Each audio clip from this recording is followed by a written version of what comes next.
John chapter 6, verses 32 to 35 say this. Jesus said to them, "Very truly I tell you, it is not Moses who has given you the bread from heaven, but it is my Father who gives you the true bread from heaven. For the bread of God is the bread that comes down from heaven and gives life to the world." "Sir," they said, "always give us this bread." Then Jesus declared, "I am the bread of life. Whoever comes to me will never go hungry, and whoever believes in me will never be thirsty." One of the most beautiful things about Jesus is that he is the bread of life. Just over 50 years ago, in 1959 to 1961, China experienced what they call the Great Chinese Famine. Scholars that study this particular area say that it is one of the greatest famines and one of the greatest man-made disasters in the entirety of human history.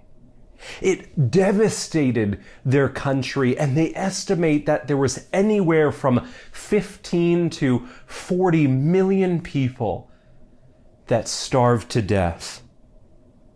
During this great famine, there were some folks that discovered a type of edible clay. And this is really fascinating.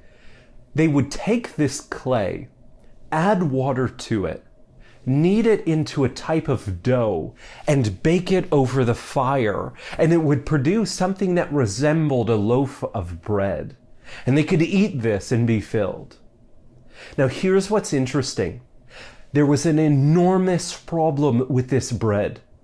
And the problem was that they discovered to their horror that it was devoid of any sort of nutrients.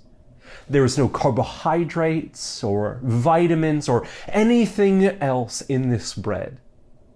So even though they ate it and their stomachs were filled, they starved to death. When Christ calls himself bread, what does he mean by that? Does he mean that he's a loaf of glorious gluten and carbohydrates? I love bread and carbohydrates. Those are my favorite. But is that what he is saying?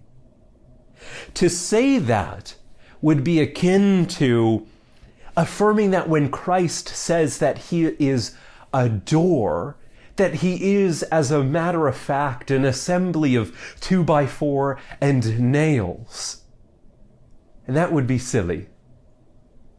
But Christ is a type of door, isn't he?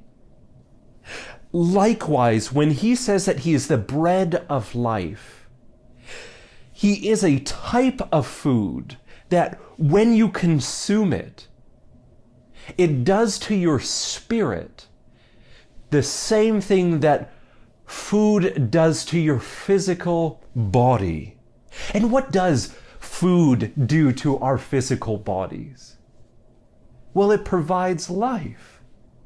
It sustains us and strengthens us and allows us to live another day. The beautiful reality of Jesus being the bread of life is that he is filled with all of the divine nutrients and vitality of heaven, leading to eternal life when it's consumed. In him is life itself. In him is the fullness of joy and pleasure forevermore. In him is unfathomable love. In him is peace beyond understanding. In him alone, he alone is full of grace and truth. and in him we are complete. I came to Christ, broken and spiritually dead. In return, he offers living water and spiritual bread. I died and was broken because of the fall, but now I'm alive forever because Jesus gave us his all.